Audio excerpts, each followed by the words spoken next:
जय हिंद। इस वीडियो में हम समझते हैं एल्को लोकोमोटिव और ईएमडी लोकोमोटिव में क्या अंतर होता है, इन दोनों में पावरफुल कौन है और ये ज़्यादा धुआं क्यों देता है और ये कम धुआं क्यों देता है। आप देखे होंगे रेलवे स्टेशन पर लोकोमोटिव को कई कई घंटे स्टार्ट छोड़ दिया जाता है, उसे बंद नहीं किया जाता है। हम समझेंगे क्यों नहीं बंद किया जाता है। साथ ही आप देखे होंगे दो दो लोकोमोटिव यानी दो दो इंजन वाली ट्रेन एक साथ जाती है, तो क्या दोनों काम करता है, क्या दोनों में ड्राइवर बैठा रहता है, आखिर ये दोनों कंट्रोल कैसे होता है। आपके मन में एक और सवाल आता होगा कि सेम पावर का इलेक्ट्रिक लोकोमोटिव और सेम पावर के डीजल लोकोमोटिव में कौन ज़्यादा पावरफुल होता है। तो चलिए इस सबको समझते हैं इस वीडियो में। लोकोमोटिव समझने से पहले आपको ये पता करना पड़ेगा कि जो लोकोमोटिव है वो किस गेज की है।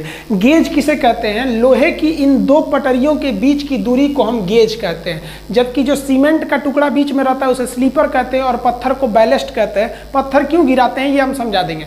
तो ये बीच की दूरी को हम गेज कहते हैं। अभी इंडिया में ज़्यादातर जो ट्रेनें हैं वो वाइड गेज यानी ब्रॉड गेज की हैं। सब वाइड गेज यानी ब्रॉड गेज को W से डिनोट करते हैं। हर लोकोमोटिव में हर एक इंजन के आगे आपको W जरूर देखने को मिलेगा। अभी हम आपको इमेज और वीडियो दोनों में दिखाएंगे। तो W से क्या होता है? Wide gauge. इनकी दूरी कितनी होती है? 1676 mm, यानी यहाँ से यहाँ तक की बीच की दूरी 1676 mm होती है। अगर आप इसको फीट में नापिएगा तो 5 फीट और 6 इंच होता है। गेज के बाद अब सबसे ज्यादा मायने रखता है कि ये लोकोमोटिव को पावर कहाँ से मिल रहा है, डीजल से मिल रहा है या इलेक्ट्रिक से मिल रहा है। अगर इलेक्ट्रिक ट्रैक्शन मतलब होता है ट्रैक पर खींचने वाला फोर्स, तो अगर इलेक्ट्रिक ट्रैक्शन पर मिल रहा है तो उस लोकोमोटिव पर A लिखा रहेगा। जैसे आप यहाँ देखिए, यहाँ लिखा है WAP। तो WAP का मतलब क्या है? W से वाइड यानी जो चौड़ाई है 1676 mm और A से है AC ट्रैक्शन से चलेगा ये। P अभी हम समझा देंगे P का मतलब क्या होता है। और अगर डीजल से चलना होगा तो उसको डीजल को शॉर्टकट में D लिखा रहेगा। जैसे आप यहाँ देखिएगा तो यहाँ लिखा है WDP। W से क्या होगा? Wide gauge. D से क्या होगा? डीजल से। P से क्या हो जाएगा? पैसेंजर, यानी ये भी पैसेंजर ट्रेन को ले जाएगा, ये भी पैसेंजर ट्रेन को ले जाएगा। तो आप W का मतलब समझ गए और A और D में अंतर समझ गए। देखिए, जो लोकोमोटिव पैसेंजर ट्रेनों को खींचता है उसके आगे P लिखा रहता है, जो लोकोमोटिव गुड्स को खींचता है उसके आगे G लिखा रहता है। जो दोनों के काम में लाया जा सकता है उसको मिक्स लोको कहते हैं, उस पर M लिखा रहता है। और संटिंग के काम में आने वाले को हम S लिखते हैं। संटिंग मतलब मालगाड़ी जहाँ पे खाली होती है वहाँ मालगाड़ी के एक डिब्बा को आगे पीछे करने के लिए नॉर्मल से इंजन चाहिए, उसे संटिंग इंजन कहते हैं। तो 4 प्रकार की ये इंजन हो गए सब। अब हम आपको एक एक करके एग्जाम्पल पे समझाते हैं। जैसे आप इस लोकोमोटिव को देखिए, इस पे लिखा है WDG। अब आप बताइए, W से होगा वाइड गेज, D से होगा मतलब ये डीजल से चलेगा, और उसके बाद क्या हो गया कि भैया ये गुड्स ट्रेन को खींचेगा, तो ये हो गया WDG। यहां देखेंगे इस पे लिखा है WDP, यानी W यानी डीजल से चलेगा, W मतलब वाइड गेज, D मतलब डीजल से चलेगा, P मतलब क्या है? पैसेंजर ट्रेन को खींचेगा यानी सवारी गाड़ी को खींचेगा। इस लोकोमोटिव में देखिएगा तो यहाँ लिखा है WDM। W का मतलब होगा वाइड गेज पर चलेगा, D मतलब डीजल से, M मतलब मिक्स लोकोमोटिव है, यानी इसको मालगाड़ी में भी लगा सकते हैं और सवारी गाड़ी में भी लगा सकते हैं। आप एक चीज समझ गए होंगे कि हर एक लोकोमोटिव के आगे आपको W लिखा हुआ जरूर मिलेगा, क्योंकि आजकल हर एक ट्रेनें वाइड गेज यानी 1676 mm पे चल रही हैं। अब डीजल लोकोमोटिव जो है वो 4 कैटेगरी में जा सकता है। अगर WD यानी वाइड गेज पे चलने वाला डीजल लोकोमोटिव, तो सब में हम यहाँ WD लिख देते हैं, क्योंकि वाइड गेज पे ये डीजल से चलेगा। पैसेंजर से खींचेगा पैसेंजर ट्रेन को तो WDP, गुड्स ट्रेन को खींचेगा तो WDG, मिक्स को खींचेगा तो WDM, संटिंग के काम आएगा तो WDS होगा। तो इस हिसाब से डीजल लोकोमोटिव की 4 वेरिएंट हो सकते हैं। अब जो इलेक्ट्रिक करंट से चलने वाले होते हैं, इलेक्ट्रिक करंट पे वो भी तो वाइड गेज पे चलते हैं, तो उसे हम वाइड गेज AC ट्रैक्शन, तो सब में हम WA लगा दे रहे हैं, क्योंकि वाइड गेज से चलेगा और AC करंट से चलेगा। और अगर ये पैसेंजर ट्रेन को खींचेगा तो WAP यानी wide gauge electric traction passenger, और गुड्स ट्रेन को खींचेगा तो WAG, मिक्स को खींचेगा WAM, और संटिंग के काम में आएगा तो WAS का हो जाएगा। तो डीजल की भी 4 कैटेगरी हो सकती हैं और इलेक्ट्रिक के भी 4 कैटेगरी हो सकते हैं। अतः कुल 8 टाइप के आपको देखने को मिलेंगे। अब इन 8 टाइप के इंजन्स को बनाने वाली कोई ना कोई कंपनी होनी चाहिए, ये तो हम उसकी खासियत बता दी। अब कंपनी में तो इंडिया में 2 सबसे फेमस डीजल की कंपनी है। एक है एल्को लोकोमोटिव, एल्को का फुल फॉर्म होता है अमेरिकन लोकोमोटिव, और एक होता है EMD। Electromotive diesel EMD। यहाँ आप फिगर में एल्को देख सकते हैं, ये एल्को लोकोमोटिव है और ये जो है EMD लोकोमोटिव है। अब EMD लोकोमोटिव भी 4 टाइप की बनेगी, पैसेंजर के लिए, गुड्स ट्रेन के लिए, मिक्स ट्रेन के लिए, शंटिंग के लिए। एल्कोमोटिव भी 4 टाइप की बनेगी, गुड्स के लिए, पैसेंजर के लिए, मिक्स के लिए और शंटिंग के लिए। ये आप पता कैसे करेंगे, तो आप उसके सामने लिखा हुआ पता कर सकते हैं। जैसे यहाँ लिखा है WDM, W मतलब वाइड, D मतलब डीजल, M मतलब मिक्स ट्रेन है। आप इस पे देखेंगे तो इस पे लिखा है WDP, W मतलब वाइड, D मतलब डीजल और P मतलब पैसेंजर ट्रेन के लिए।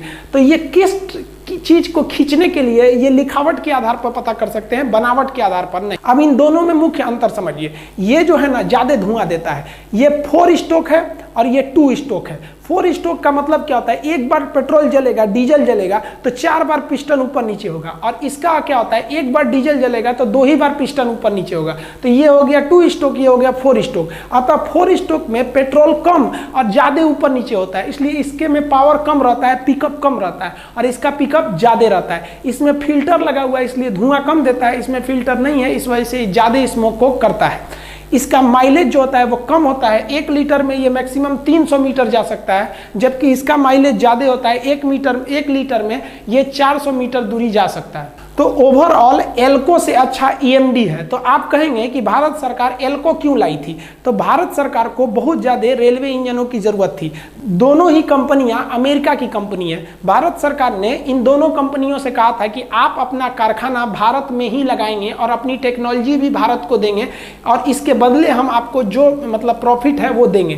तो एल्को लोकोमोटिव टेक्नोलॉजी देने को तैयार हो गया, लेकिन EMD तैयार नहीं हुआ। तो भारत सरकार ने शुरू में अपने यहाँ एल्को लोकोमोटिव को लाया, लेकिन बाद में EMD भी अपनी टेक्नोलॉजी को देने के लिए तैयार हो गया। अतः हम लोग एल्को को बंद करके अब सारा प्रोडक्शन EMD का कर रहे हैं। तो एल्को और EMD में अंतर समझ में आ गया। ये गुड्स को खींचेगा या पैसेंजर को खींचेगा, ये आप लिखावट पे पढ़ेंगे। आप यहाँ देखिए, यहाँ 3 इंजन है और तीनों ही इंजन आपको एल्को कंपनी के दिख रहे हैं। आप इनको देख के ही बता सकते हैं कि ये एल्को कंपनी के इंजन है। यहाँ आप देखेंगे तो यहाँ लिखा है WDG यानी वाइड गेज डीजल गुड्स के लिए चलेगी। तो आप पता कर लिए कि भैया कंपनी तो एल्को है और ये किसके लिए है, गुड्स के लिए। यहां आप पढ़िएगा तो WDM लिखा है, WDM W वाइड गेज और ये क्या है, मिक्स के लिए चलेगी।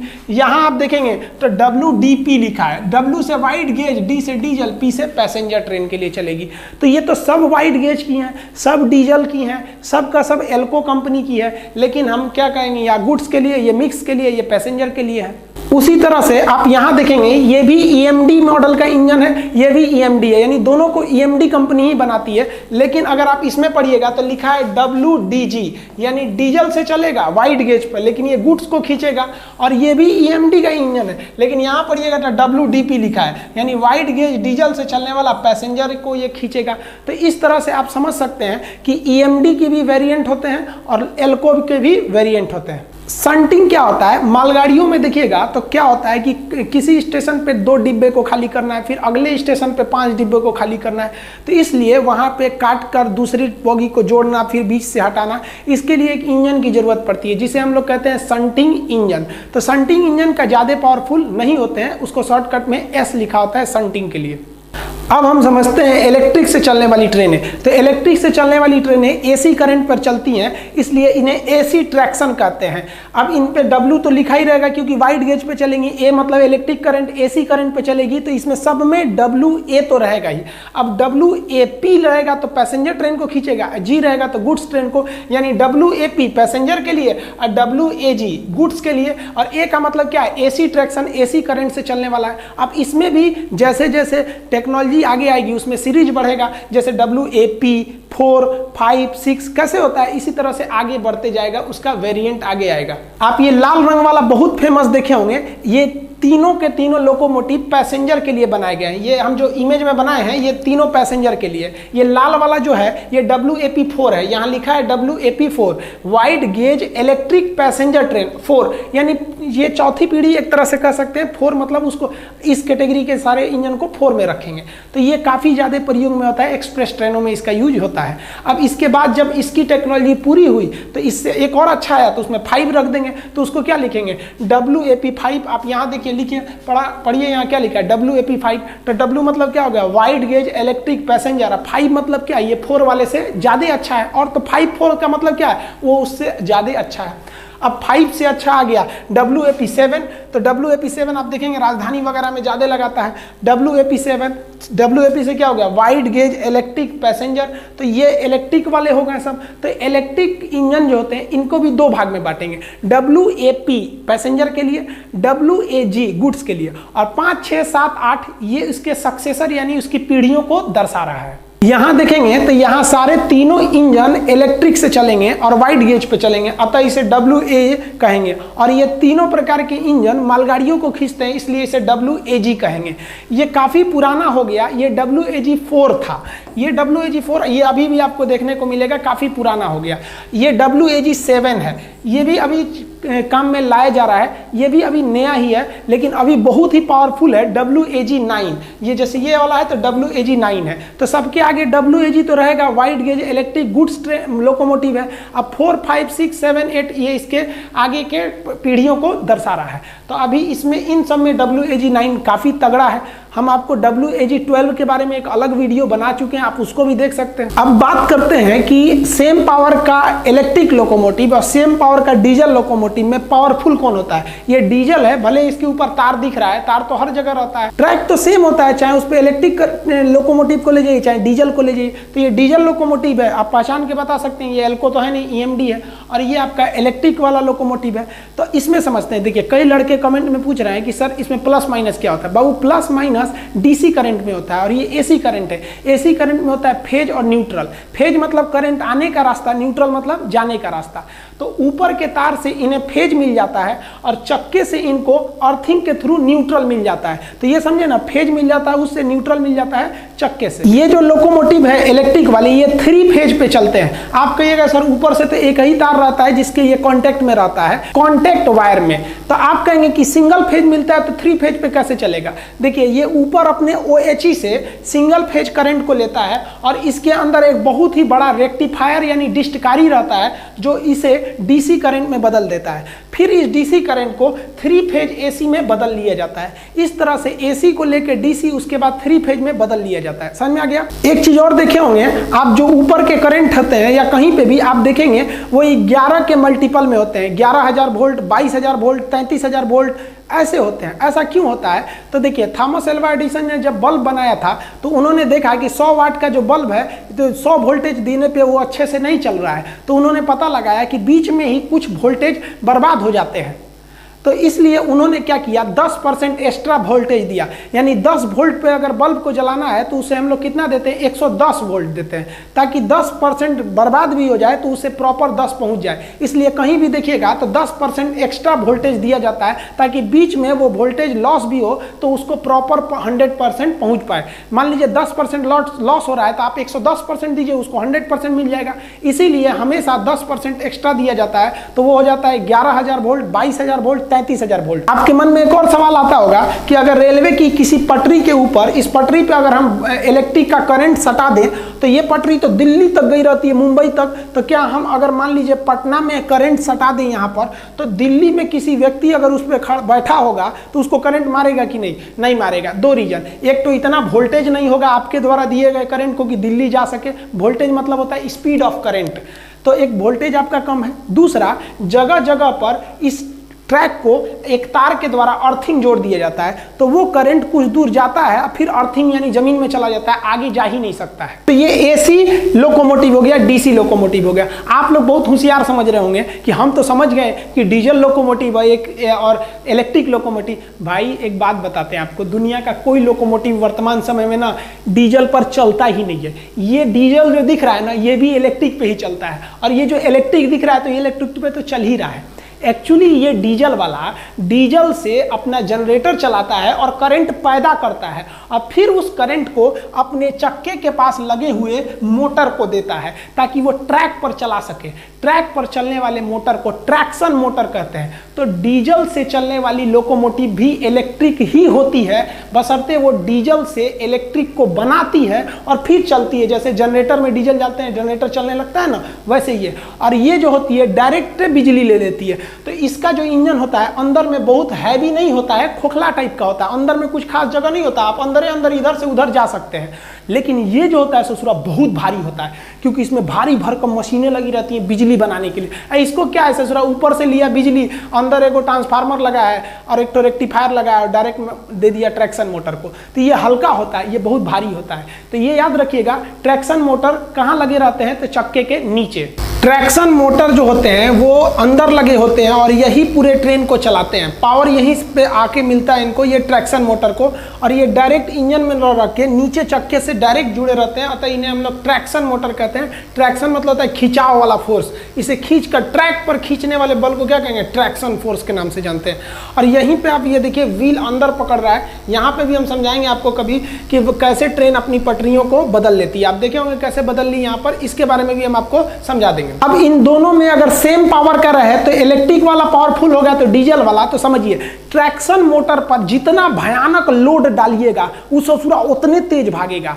इसलिए डीजल इंजन बहुत हैवी होता है और ये ट्रैक्शन मोटर पर बहुत ज्यादा दबाव डालता है, इसलिए ये बहुत तगड़ा साबित हो जाता है। और ये जो इलेक्ट्रिक लोको होते हैं ये हल्के होते हैं, इसलिए ये ट्रैक्शन मोटर पर ज्यादा दबाव नहीं डाल पाते हैं, इसलिए ये सेम पावर होने के बावजूद ये डीजल से कमजोर साबित होते हैं। एक बात और, अगर मान लीजिए कि ट्रेन में लोड बहुत ज्यादा है और आपका इंजन हल्का है तो आपका पहिया स्लिप करने लगेगा, जिसे व्हील स्लिप कहते हैं। कभी कभी देखते होंगे ट्रैक्टर सामान लोड कर लिया है टाली में और कीचड़ में फंस गया तो उसका चकवा बिछलाने लगता है, घर घर घर घर करता है, तो उसे व्हील स्लिप कहते हैं। तो इसमें व्हील स्लिप की समस्या ज्यादा होती है, इसमें व्हील स्लिप की समस्या कम होती है।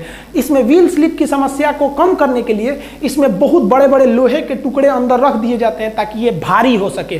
और लेकिन इसमें भी व्हील स्लिप होता है, तो व्हील स्लिप से बचने के लिए हम किसी भी लोकोमोटिव में सैंड बॉक्स का प्रयोग करते हैं। आप देखेंगे लोकोमोटिव का जहां चक्का होता है उस चक्के के पास एक बॉक्स होता है, इसे हम लोग कहते हैं सैंड बॉक्स। इस सैंड बॉक्स में सूखा हुआ बालू रखते हैं। ये कंफर्म होना चाहिए कि बालू एकदम सूखा हो। और ये देखेंगे एक पाइप द्वारा ये यहाँ पर आया हुआ है। ये क्या करता है, जब चक्का स्लिप करता है तो यहाँ पे बालू छिड़क देता है। बालू छिड़क देने से आप जानते हैं इसमें फ्रिक्शन बढ़ जाता है और व्हील स्लिप नहीं होते हैं। तो ये बहुत जरूरी चीज होता है सैंड बॉक्स। आप देखेंगे किसी भी डीजल लोकोमोटिव या इलेक्ट्रिक लोकोमोटिव के पास ये होता है। अब आप डीजल लोकोमोटिव और इलेक्ट्रिक लोकोमोटिव में अंतर समझ गए और ये भी जान गए कि लोकोमोटिव जब भी चलता है तो ट्रैक्शन मोटर पर, और वो ट्रैक्शन मोटर को करंट चाहिए, ये डायरेक्ट करंट दे देता है, ये डीजल से करंट बना कर देता है। वजन में भारी ये होता है। अब आप कहेंगे तो सर हम लोग इलेक्ट्रिक वाले को ज्यादा यूज क्यों करते हैं, तो इलेक्ट्रिक वाला प्रदूषण कम करता है और इसे चलाने में खर्च कम आते हैं और इसका मेंटेनेंस कम होता है, इसलिए हम लोग ज्यादातर इलेक्ट्रिक वाले को यूज करते हैं। लेकिन 100% इलेक्ट्रिक नहीं करेंगे,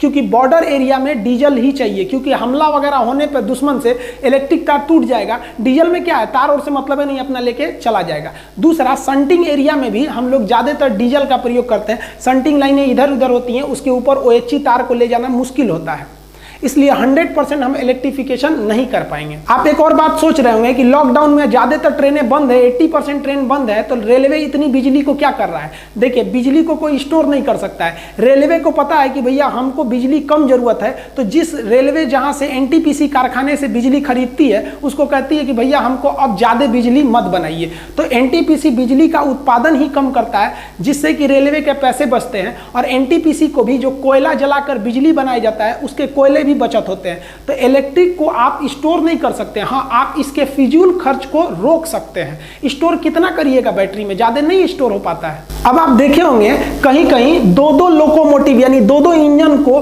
एक साथ जोड़कर ट्रेन को खींचा जाता है। ऐसा इसलिए किया जाता है कि अगर हमको बहुत ज़्यादा लोडेड ट्रेन को खींचना है तो दो लोकोमोटिव को जोड़ देते हैं, या किसी पैसेंजर ट्रेन की स्पीड बहुत ज़्यादा करनी है तो दो लोकोमोटिव को जोड़ देते हैं। अब बात करते हैं क्या इसमें दोनों में लोको पायलट रहता है? नहीं, लोकोमोटिव में केवल अगले लोकोमोटिव में पायलट रहता है, पीछे वाले में नहीं। जब हम कभी दो लोकोमोटिव को आपस में जोड़ देते हैं तो इसे हम मल्टीपल लोको कहते हैं। मल्टीपल लोको में जो लोको आगे रहता है उसे आगे वाले को हम कहते हैं लीड लोको, यानी लीडर की तरह आगे चल रहा है, और जो पीछे रहता है उसे कहते हैं हम ट्रायल लोकोमोटिव। जो लोको पायलट होता है वो लीड लोकोमोटिव यानी आगे वाले में बैठा रहता है। अब आप कहिएगा कि आगे वाले में बैठ के पीछे वाले को कंट्रोल कैसे करता है? देखिए, पीछे वाला भी लोकोमोटिव ऑन रहता है। हाँ, ये है कि जितना जितना कंट्रोलिंग का चीज आगे वाले में है वो पीछे वाले में भी रहता है, बस कनेक्ट करने की जरूरत है। तो इसको कनेक्ट करने के लिए लोकोमोटिव में टोटल 27 ऐसे फंक्शन होते हैं जिसे लोकोमोटिव को कंट्रोल करना पड़ता है। तो लोकोमोटिव तो आगे वाले लीड लोको में बैठा है और उसमें 27 ठो को वो कंट्रोल कर लेगा, फिर पीछे वाले को कैसे कंट्रोल करेगा? उसमें भी 27 ठो फंक्शन है, ब्रेक शूज है, फिर उसमें सैंड है, ट्रैक्शन है, स्पीड है, हर चीज होते हैं। तो टोटल ऐसे 27 चीजें हैं जिसको मेंटेन करना है। इसलिए एक 27 पिन का तार केबल लीड लोकोमोटिव से पीछे वाले ट्रायल लोकोमोटिव में जोड़ दिया जाता है। यहां आप देखेंगे कि यहां कैसे जोड़ा गया है इस लोकोमोटिव से यहां पर। ये कितने पिन का होता है? 27 पिन का। हर एक पिन अलग अलग फंक्शन को करता है। अब जो लीड लोकोमोटिव में पायलट जिस बटन को दबाएगा, जिस कमांड को करेगा, वो 27 पिन वाले कंट्रोल केबल के द्वारा इसके पीछे वाले ट्रायल लोकोमोटिव से भी सेम फंक्शन को किया जाएगा। इस तरह जो दो लोकोमोटिव दिख रहे थे वो दिखने में दो हैं लेकिन काम करते हैं एक ही लोकोमोटिव की तरह।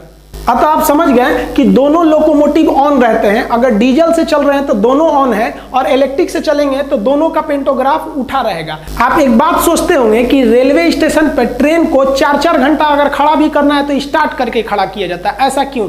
देखिए, ट्रेन का लोको पायलट को टोटल 27 फंक्शन को करना पड़ता है। अब एक बार इंजन अगर बंद हो गया तो उस लोको पायलट को अपने हर एक चीज को चेक करना पड़ेगा, कि चेकलिस्ट मिलता है उसको कि लिस्ट बनाइए कि हर चीज ठीक है कि नहीं, व्हील ठीक है, सैंड बॉक्स ठीक है, हर एक चीज को उसको चेक करना पड़ता है। इसमें उसको 20 मिनट का समय लग जाएगा। इंजन स्टार्ट होने में 2 मिनट लगता है, बस इंजन को स्टार्ट कर देना है। लेकिन हर एक चीज को चेकलिस्ट करने के बाद ही आपको स्टार्ट करना है, ये रेलवे का रूल है। अब आप बताइए, अगर लोको पायलट तो इंजन को बंद कर दिया और कंट्रोलर से कॉल आ गया कि नहीं इस ट्रेन को छोड़ दीजिए स्टेशन से, तो स्टेशन मास्टर सिग्नल दे देगा। अब लोको पायलट तो लोको को बंद कर दिया, बंद करने की वजह से अब उसे चेकलिस्ट फॉलो करना पड़ेगा, उतर के हर एक चीज को चेक करना पड़ेगा, हर एक चीज ठीक है कि नहीं। अब आधे घंटे लग जाएंगे। उससे अच्छा भैया आधा घंटा बर्बाद करने से अच्छा है कि आप थोड़ा सा डीजल ही जला लीजिए, क्योंकि आधा घंटा आप बर्बाद करेंगे तो पीछे की पूरी ट्रेनें आधे आधे घंटे तक लेट हो जाएंगी। तो कई लोग ये कहते हैं कि ट्रेन एक बार बंद हो जाती है ना तो उसको स्टार्ट करने में बहुत तेल लगता है, बहुत टाइम लगता है। ऐसा कोई चीज नहीं है,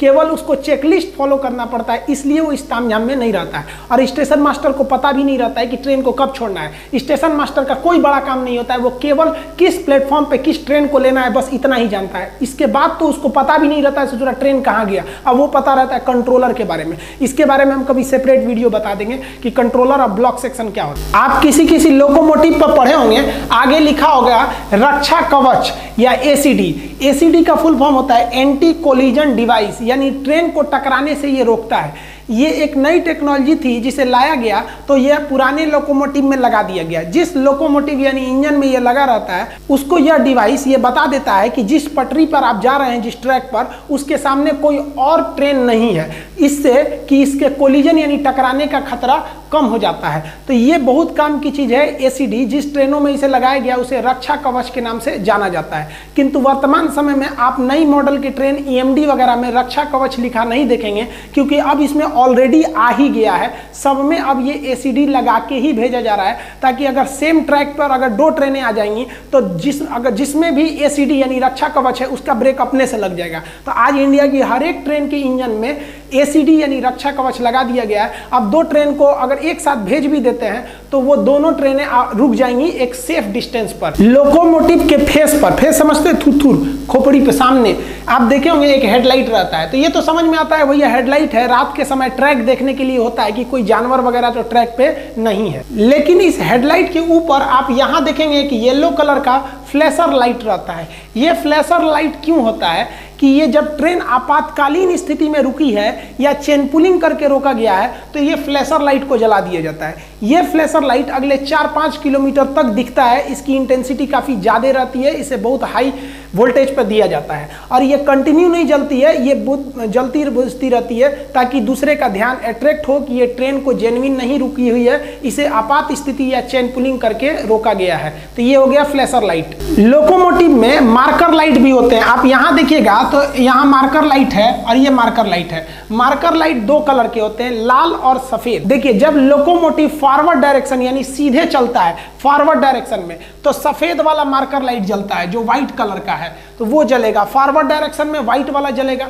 लेकिन जब लोकोमोटिव बैक में चलेगा तो जैसे लोकोमोटिव बैक गियर में जाएगा, पीछे की ओर जाता है, तो पीछे जब जाएगा तो रेड कलर का जलेगा। तो रिवर्स में चलने पर जो मार्कर लाइट होती है वो कैसी दिखती है, रेड कलर की दिखती है। आप कभी कभी ट्रेन को देखते होंगे, अगर वो FM यानी ट्रैक पे FM लिखा रहता है फॉलिंग मार्क, उसको अगर नहीं क्रॉस कर गई है या फिर उस पर एडजस्ट करना है तो आगे पीछे होने लगती है। तो उस समय ये मार्कर लाइट बताता है कि ट्रेन आ रही है कि ट्रेन जा रही है। आई होप आप रेलवे लोकोमोटिव यानी इंजन के बारे में सब कुछ समझ गए होंगे। इसके अलावा आप देखे होंगे कि रेलवे कोच के ऊपर इस तरह के कुछ बॉक्स बने होते हैं। इसका मतलब क्या होता है, जब रेल क्रॉस करती है स्टेशन पर तो लोको पायलट एक झंडा दिखाता है और प्लेटफॉर्म पर एक व्यक्ति हरा झंडा लिए रहता है और लाल झंडे को बाएं हाथ में लिए रहता है। आप ये भी देखे होंगे कि ट्रेन के लास्ट बॉगी पर ऐसे क्रॉस बना रहता है और यहाँ पे LV लिखा रहता है। इसका मतलब क्या होता है, ये जो साइड बफर होते हैं ये क्यों दिए जाते हैं, बचपन में हम लोग इसे चुंबक कहते थे, हम लोग कहते थे यही चुंबक है ये।